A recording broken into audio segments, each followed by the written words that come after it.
Tomber dans tes eaux sans savoir que ce sont tes eaux. Tomber, avoir le mal de mer infiniment. Tu es le monde bleu où je ne cesserai pas de nager, parce qu'il n'y a pas d'autre fin que de nager en ces eaux. Je ne connais d'autre terre que ces eaux, dont je garde l'empreinte turquoise sur mes bras. Le Léviathan nageant dans ma chair. J'étais la chair de ta chair et nous étions l'arbre, portant le fruit sur les fleuves tumultueux de mon amour. La lumière du Shabbat est allumée et le feu brûle. Nous adorions le soleil de midi sur ta couche. J'étais submergée de soleil et tu m'as dit « Tu es submergée de soleil ». Puis je fus pleine de toi, je devins grande et lointaine, et le silence cessa. L'océan fut.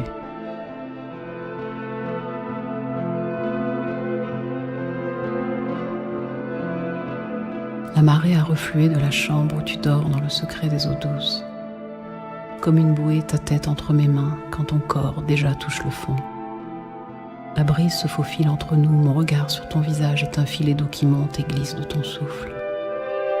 Les vagues de ton corps gisent et s'éveillent dans le mystère profond de l'eau et l'attraction de la lune. Le vent ouvre des brèches pour faire entrer la lumière du soleil. La lune danse dans la spirale de tes rêves jusqu'à ce qu'une grande crue inonde la pièce et disperse les nouvelles brisures dans le secret des eaux occultes. Tu grandis. Ta tête est posée sur la rive de mes mains. Je ne toucherai pas à ton corps endormi. Je lancerai de petits cailloux au secret de la mer pour que les vagues s'arrondissent et se répandent autour. Ce sont elles qui répondent à l'attente de ton corps pour se fondre dans l'écume et t'offrir la mer, Jonathan.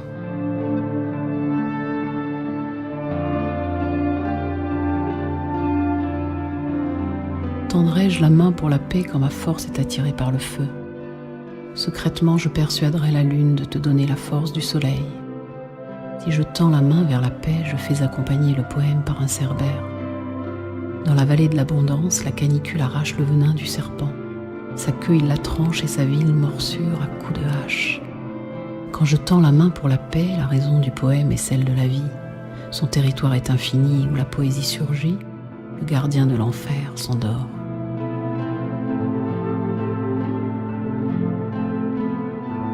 Quelle ombre claire cachée à la racine de ton amour. La rose de la chair chante le chant des douleurs. 3 fruits arrachés, leur ventre crie. Quelle ombre claire se cache dans ton amour. Du commencement, une prunelle obscure chante le mal. Au creux de mes nuits, le sang de tes veines bleues s'écoule et soupire dans le verre vide. Si je bois encore dans tes mains froides, il tombe des gouttes. Dans le verre, c'est l'obscurité. À l'extérieur, le vide. Ton visage monte un autre étage. Et la poussière de la terre colle encore à tes fissures. Une odeur de vin figé s'écoule entre tes dents. Comme un gouffre, ton rire est attiré vers la lumière violette, tirée contre la prunelle de l'obscurité. Une lumière blanche et pure.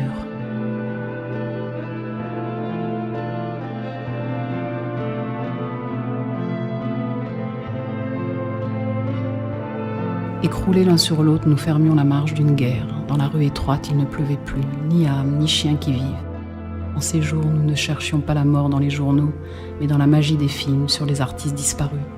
Nous vivions au-dessus du marché aux épices et des menuiseries, là où les affaires flambaient. On se tranchait la gorge pour une place de parking et à 6 heures du matin, quand le soleil froid perçait, nous nous retournions contre le mur pour faire l'amour, avec tout le sérieux nécessaire des âmes qui ne se sont pas tues.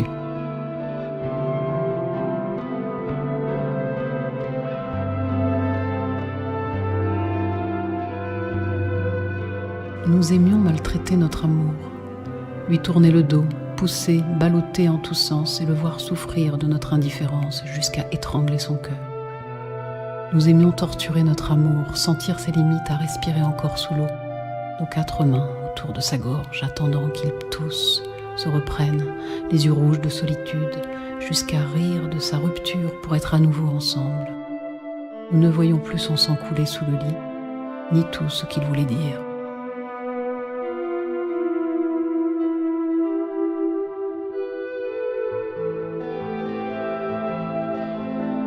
La ville intérieure tremblait. Fallait-il être vraiment désolé, demander pardon, se dire que la ville ne serait plus jamais la même, car la confiance et la paix dans son cœur obscur étaient atteintes. Au centre du salon, des observateurs étrangers sont entrés. Assis sur le canapé rouge, ils ont le regard réaliste de professeurs de mathématiques, le regard froid et de haut salaire, tandis que nous sommes enfermés dans les livres de poésie, nous sommes une citadelle dont les murs sont tombés, parce que j'ai laissé la colère éclater et invectiver ce qui fut. Les observateurs au regard froid ont dit qu'ils venaient par amour et admis que nous leur avions confié un pouvoir capable de détruire des villes sacrées. Tu ne me regardais plus dans les yeux, tu étais loin. Tu avais atteint la lumière et tu étais parti. Je suis restée près de toi dans le noir, j'ai murmuré ton nom, tu n'as pas répondu. Je voulais m'excuser, demander pardon. J'ai touché ton corps chaud. Et toi, tu n'as rien fait.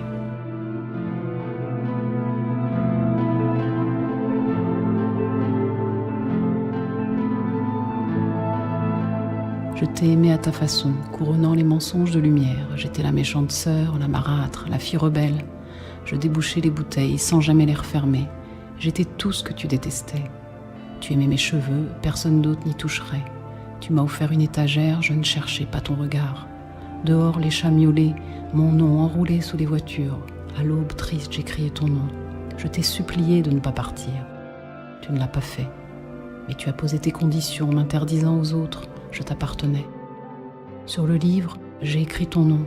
Et tu m'as donné une fille. À elle seule, j'appartenais. Mais je devais baisser le front, rester pudique. Je n'allumais plus les bougies du Shabbat. Pourtant, notre chambre était pleine de prières. Je fermais les yeux pour atterrir sur ta terre tremblante. Je t'ai supplié de ne pas partir. Puis de partir, mais tu n'es pas parti.